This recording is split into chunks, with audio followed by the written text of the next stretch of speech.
Have you ever prepared for success only to be smacked down by failure?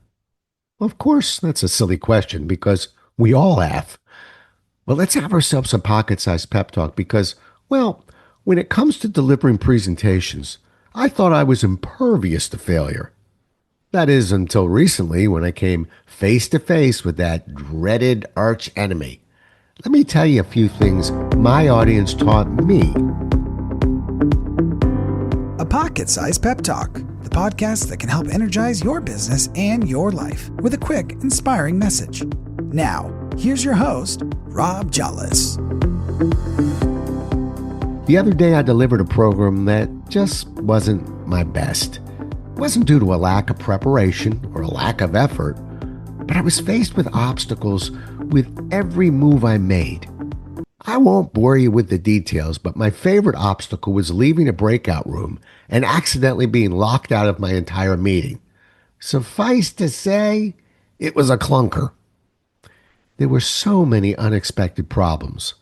I found myself apologizing often and excessively.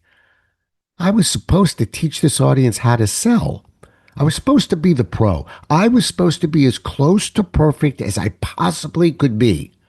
Instead, I felt like I failed them and myself, and I carried the emotions of a defeated warrior. In my mind, the only thing I was teaching this audience was how to fail. And that's when my audience stepped up and began teaching me a few things. It was a virtual program, and it started when various comments in the chat room began to appear that were trying to cheer me up. I was bound and determined to keep reminding my audience how disappointed I was. We can add that little move to the long list of amateur mistakes I was making because the last time I looked, making an audience feel sorry for you can seriously demotivate an audience. That's when the conversation turned in a beautiful way. An unmuted participant's voice entered the conversation saying, "Rob, really not necessary to keep apologizing for these issues. We deal with disappointment every day. Can we spend a moment and talk about how you cope with failure?" Failure? I thought we were talking about selling, but it was a legitimate question, and particularly at that moment, it deserved an honest answer. And so that's where the conversation pivoted. I thought to myself, how do I deal with failure? I reminded them and me that stuff happens. It happens to everyone. And not if, but when it does, it presents a moment to shine. Failure may be an unwelcome guest, but it can't be feared.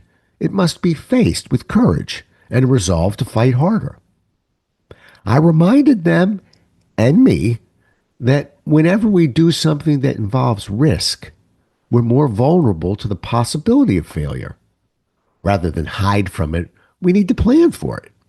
The more contingency plans we have in place, the quicker we can pivot off of failure and plow forward. And I reminded them and me that wisdom comes from failure. We all dream of a life without failure, but honestly, how realistic is that? What's more, how fun would it be? We absolutely learn volumes more from failures than we do from success. How could we not?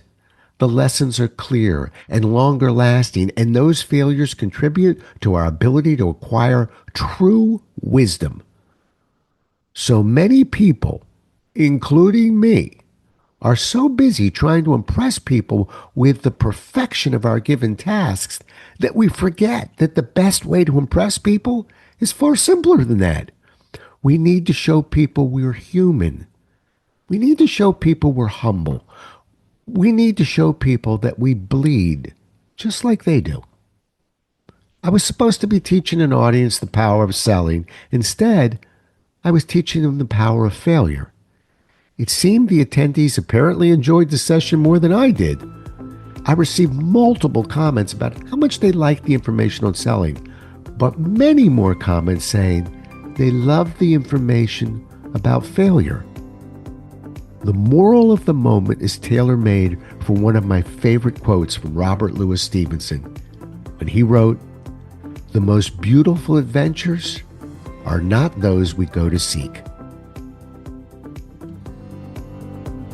Thanks so much for listening. If you enjoyed today's show, please rate and recommend it on iTunes, Outcast, or wherever you get your podcasts.